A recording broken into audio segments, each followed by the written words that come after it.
The Egyptian president reaffirms Egypt's unwavering support for Sudan's unity, sovereignty, and territorial integrity.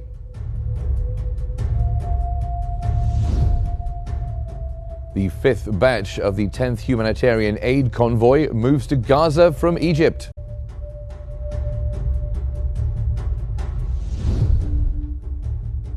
And the UAE president highlights the rapid advancement of Emirati-Russian relations in recent years.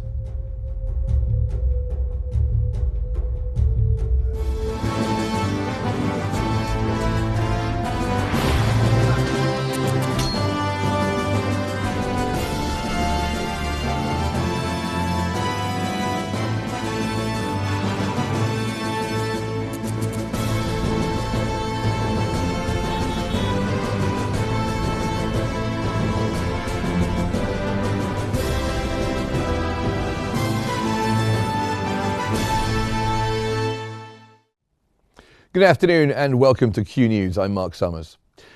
Egyptian President Abdel Fattah el-Sisi has reaffirmed Egypt's unwavering support for Sudan's unity, sovereignty and territorial integrity, emphasizing full backing for all efforts aimed at achieving security, stability and ending the current humanitarian crisis. That came as the Egyptian president received Sudan's transitional Prime Minister, Qnews Idris, to discuss the evolving strategic partnership between Egypt and Sudan. The meeting focused on strengthening cooperation across various sectors to help restore stability in Sudan and fulfill the aspirations of both peoples for development and prosperity. They also explored ways to collaborate on Sudan's reconstruction and exchange perspectives on regional developments, underscoring the importance of ongoing coordination and consultation on issues of mutual concern.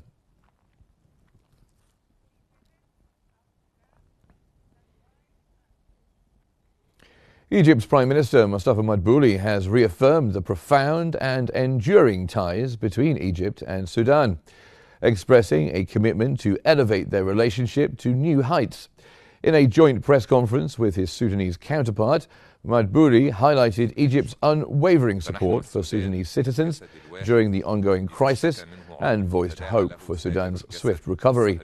The Egyptian Prime Minister emphasized Egypt's dedication to Sudan's stability, recognizing its significance for peace and security across Africa. He also confirmed Egypt's active participation in Sudan's reconstruction efforts and stressed the importance of coordinated action on regional issues. Furthermore, Madbouli called for enhanced cooperation among Nile Basin countries without harm and firmly rejected Ethiopia's unilateral actions, underscoring the necessity of adhering to international law.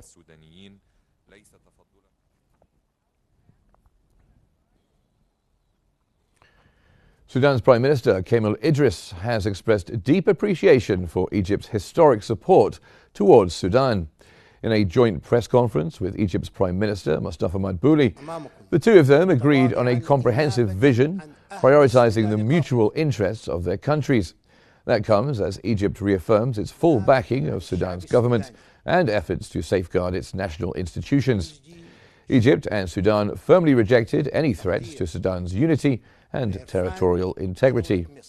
Also, Egypt and Sudan jointly condemned Ethiopia's unilateral actions on the Blue Nile, emphasizing the importance of collaboration. The two prime ministers underscored the critical need for coordinated efforts on regional security matters, particularly concerning the area, highlighting their shared commitment to stability and cooperation in the region.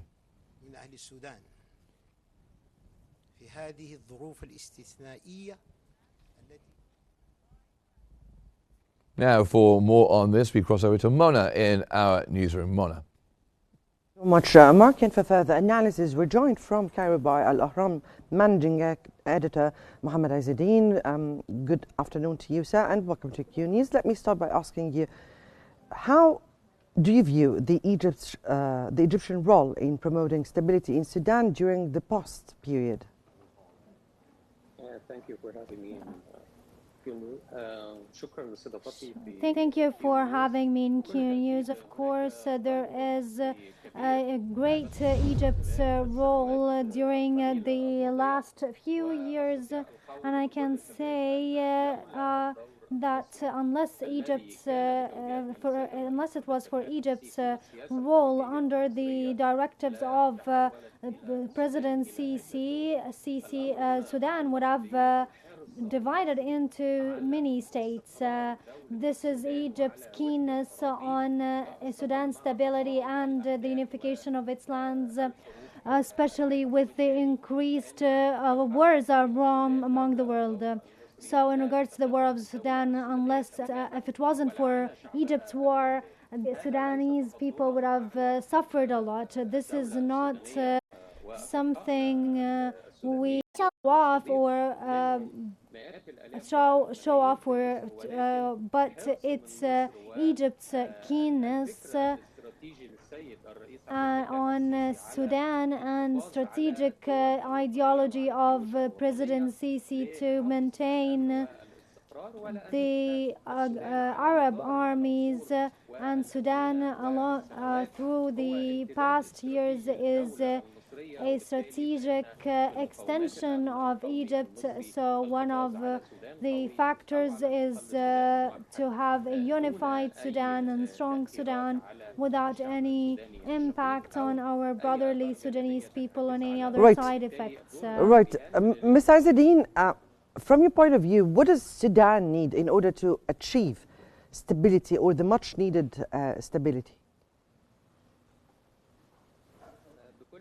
For sure, there is a need, first of all, to end the paramilitary insurgents on Sudan, and I think the Sudanese army is doing their part on this issue. The second is to start a new phase, whether on the political project in Sudan, towards an elected bodies maintaining all sides, and the other part Egypt can play a great role in it is to reconstruct Sudan, in addition to mutual files from trade and others between the two countries, and also a private sector role between two countries, especially from the Egyptian side, to reconstruct Sudan. Right. From your point of view, do you think Qnews Idris' government and the selection of most of its members would be the first step towards this or the much needed Sudanese stability? Yes, for sure. It's a very good phase on towards the democratic path in Sudan, and maybe the first visit of the elected prime minister. The sound was interrupted. That will be it will be a transition towards a better Sudan. Right. From your point of view, we've seen Egypt's role during the past period for the stability of Sudan. Now, what would be the role of Egypt in the reconstruction of Sudan following the liberation of the major cities by the Sudanese army? There is a great cooperation between Sudan and Egypt, whether on the sides, on the level of formal institutions or private sector. And there's a lot of investors, businessmen, Sudanese businessmen in Cairo and in many Egyptian areas hosted by Egypt warmly.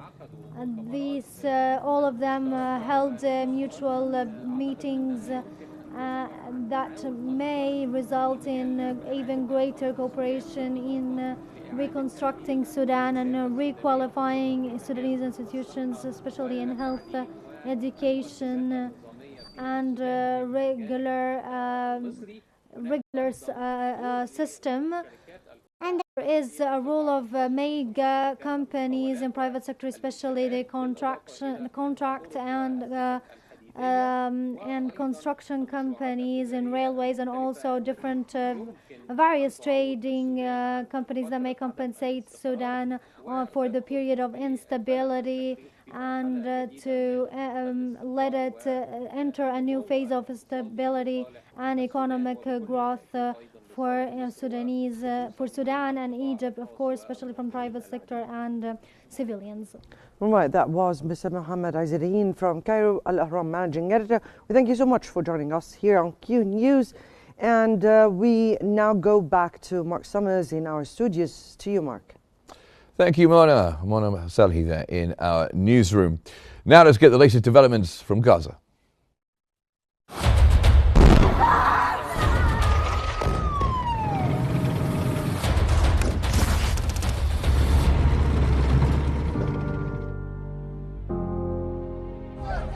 والله العظيم ولا حبة رز، والله العظيم ولا حبة عدس. ما فيش أكل، ما فيش شرب، عندي بنت 2.5 صارت نص.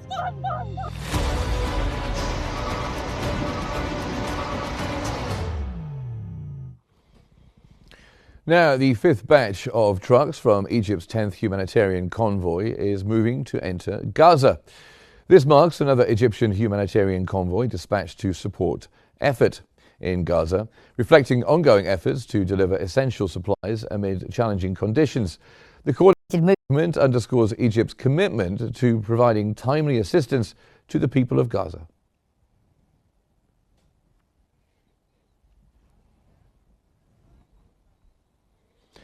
At least 98 Palestinians, including 51 seeking aid, were killed and 603 injured in Israeli attacks across Gaza in the past 24 hours. Since October 7th, 2023, Israel's war on Gaza has killed a total of 61,258 Palestinians at least, and injured 152,045. Among the dead are 4 people who starved to death, raising the hunger-related death toll to 197, including 96 children. 2 bodies were also recovered from rubble from previous attacks. The number of aid seekers killed since May 27th, when Israel introduced the new aid distribution system through the controversial Gaza Humanitarian Fund, has reached 1,706, with over 12,030 injured.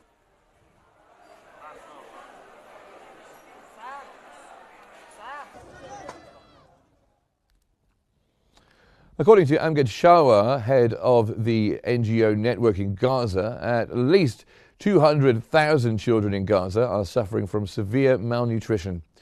Shawa highlighted the critical shortage of baby formula and nutritional supplements, which has led to numerous child deaths. He also warned that pregnant women in the region are enduring extremely harsh conditions due to widespread malnutrition. The ongoing crisis underscores the urgent need for humanitarian aid and medical supplies in the Gaza Strip.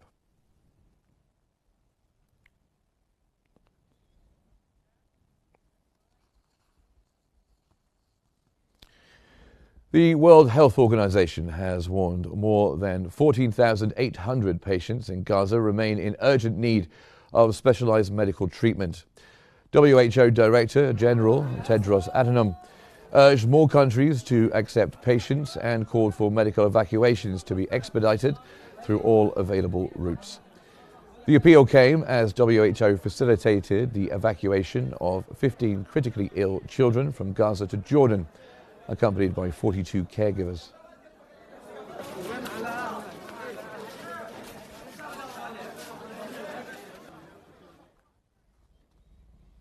Meanwhile, Indonesia has announced plans to provide medical treatment for 2,000 wounded Palestinians from Gaza at a facility on Galang Island, an uninhabited island near Sumatra.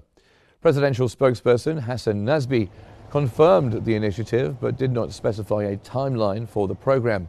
Patients will be returned to Gaza once they have recovered, emphasizing that the effort is temporary and not a permanent evacuation. Indonesia's foreign ministry has reiterated its strong opposition to any forced displacement, supporting a two-state solution to the Middle East conflict.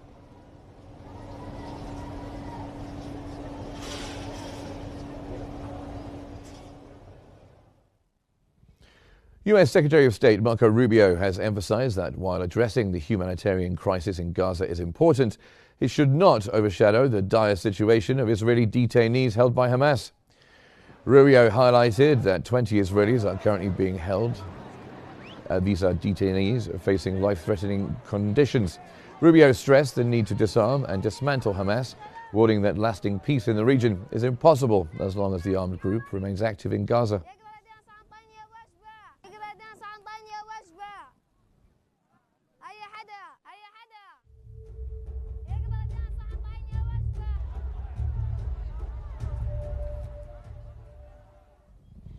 Human Rights Watch has condemned Israeli air attacks on over 500 school buildings in Gaza, many of which were serving as shelters for displaced civilians during the ongoing conflict.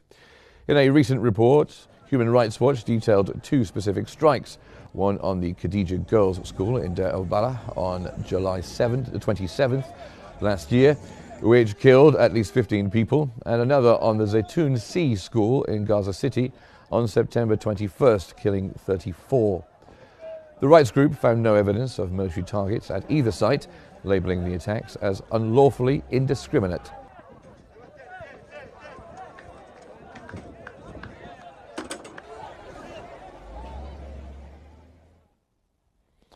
Israeli protesters have gathered near the Gaza border to oppose Prime Minister Benjamin Netanyahu's plan to seize the remaining parts of Gaza not yet under Israeli control. Demonstrators carried sacks of flour and banners depicting starving children, warning that further military action would only deepen suffering for Palestinians and jeopardize the lives of Israeli detainees still held in Gaza. Netanyahu, who declared in May that Israel would control all of Gaza, is preparing to convene his cabinet to discuss next steps in the 22-month war with Hamas after ceasefire talks stalled. The proposal has reportedly faced internal resistance, including from Israel's military chief during a tense cabinet meeting. That's according to 3 Israeli officials.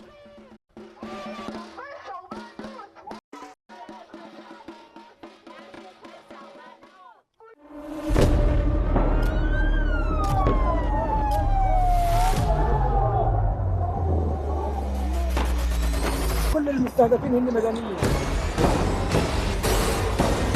وضع شيء مرعب، شيء بخوف.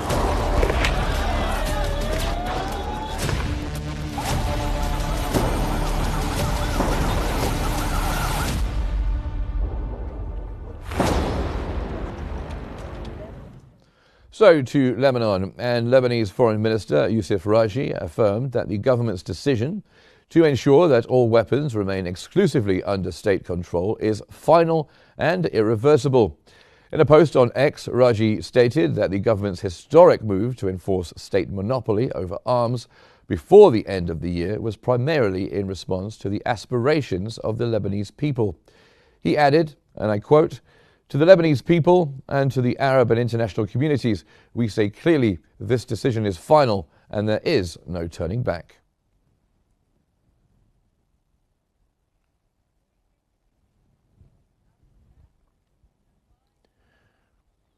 After meeting with the Lebanese president, U.S. Congressman Darrell Issa has highlighted the prolonged suffering of the Lebanese people due to the absence of a functioning government. Speaking from Beirut, Issa stressed the urgent need for Lebanon's army to assert full control over the country's territory to restore stability and security.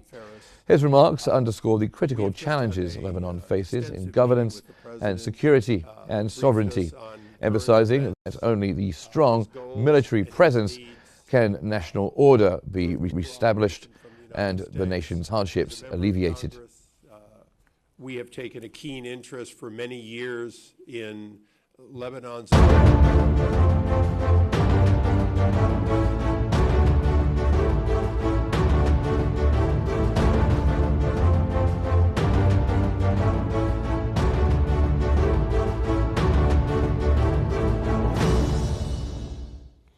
So to Syria, and Syria has signed investment memorandums of understanding with several international companies in Damascus involving strategic projects with a total value of $14 billion. The The agreements include a $4 billion deal with Qatar's Orbakan Holding to build a new airport in Damascus and a $2 billion deal with the UAE's National Investment Corporation to construct a metro system in the Syrian capital.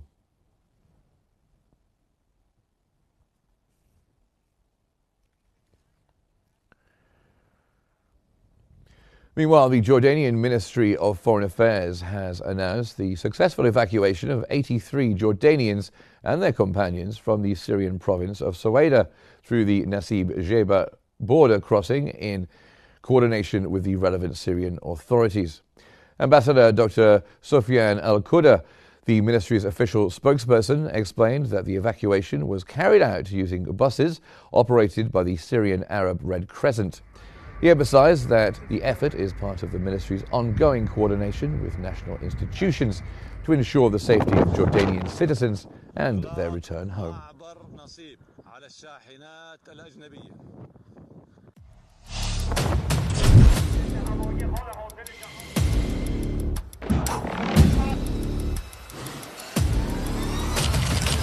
We're trying to make a deal so that there's no destruction and death.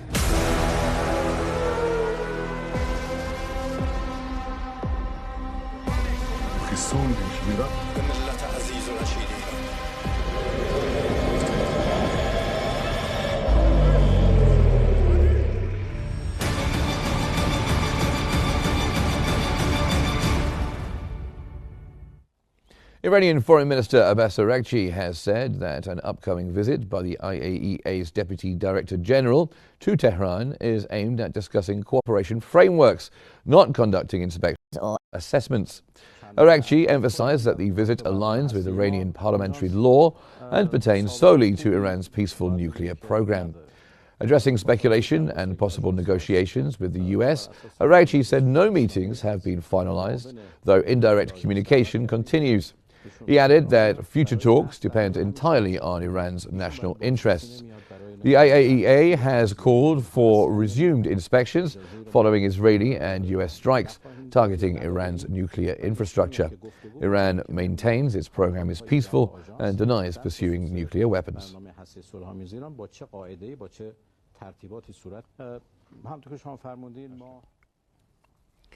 Iranian Chief of Staff Major General Abdolrahim Mousavi affirmed that Iran possesses the capability to respond to Israeli aggression and does not seek anyone's permission to defend its rights. He emphasized that any new act of aggression would be met with a decisive response, different from previous ones. Mousavi stated that the Iranian people will never forget the wounds caused by American crimes, and they will seek revenge against both Washington and Tel Aviv, saying, "Even if only one person from this generation remains, Americans will not be safe from his vengeance." He added that Israel's objective is to drag Iran into chaos and war, but what the world witnessed during the recent assault proved that Iran cannot be defeated.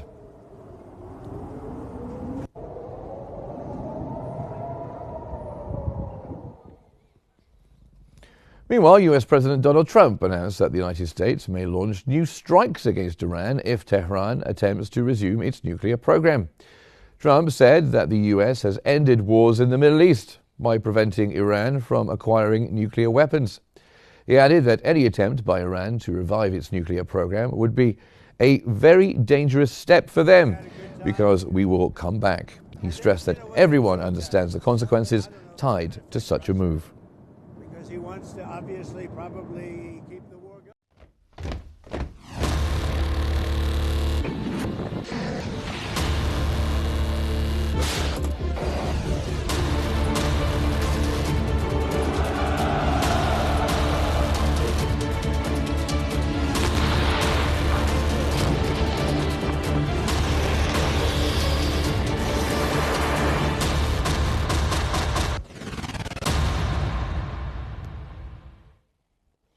Russian President Vladimir Putin has highlighted the necessity of consultations with the UAE on international security matters.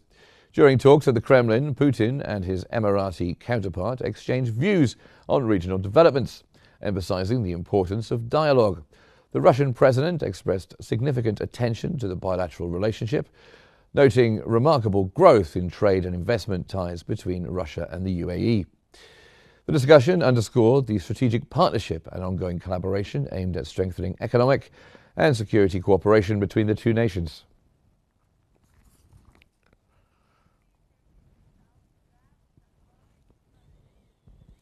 UAE President Mohammed bin Zayed Al Nahyan has highlighted the rapid advancement of Emirati-Russian relations in recent years. Speaking from Moscow in a Kremlin meeting with his Russian counterpart, the UAE President expressed eagerness to expand cooperation and strengthen their shared partnership. Emphasizing future goals, the UAE President conveyed aspirations to significantly increase bilateral trade volume over the next 5 years. This dialogue signals both nations' commitment to deepening economic ties and building a more robust strategic alliance.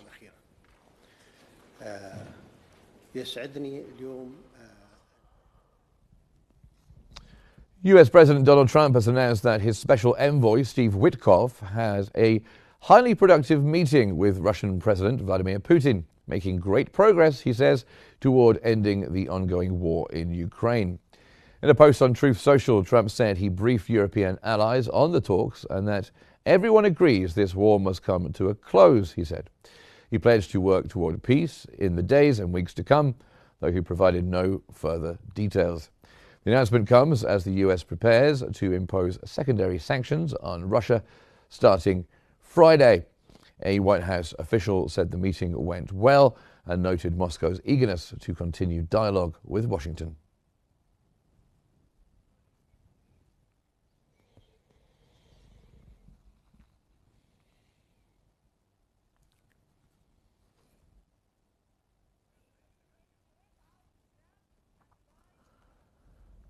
Russia has announced that a summit between President Vladimir Putin and US President Donald Trump could take place as early as next week, with preparations currently underway.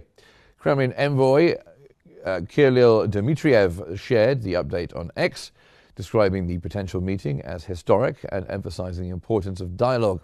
If held, it would be the first official summit between the two leaders since the war erupted in 2022. A turning point that deeply strained ties between Moscow and Washington. The last US-Russia presidential summit took place in 2021 when Putin met then-President Joe Biden in Geneva.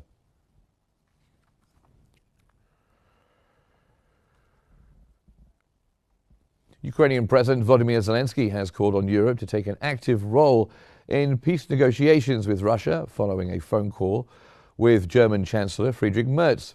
Zelensky said in a social media post, and I quote, "Ukraine is not afraid of meetings and expects the same brave approach from the Russian side."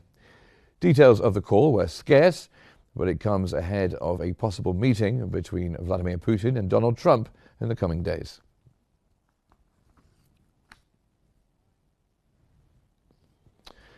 Moving on to the United States, and President Trump has said he is considering taking control of Washington, D.C., due to what he called unacceptable crime levels in the nation's capital.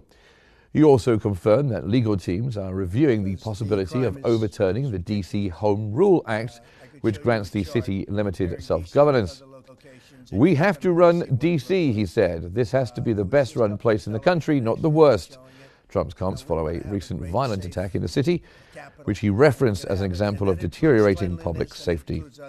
We have a capital that's very unsafe. You know, we just almost lost a young man.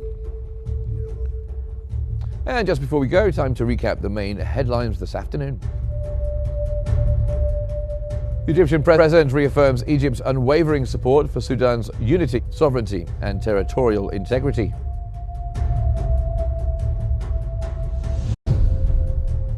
The first batch of the humanitarian aid convoy moves to Gaza from Egypt.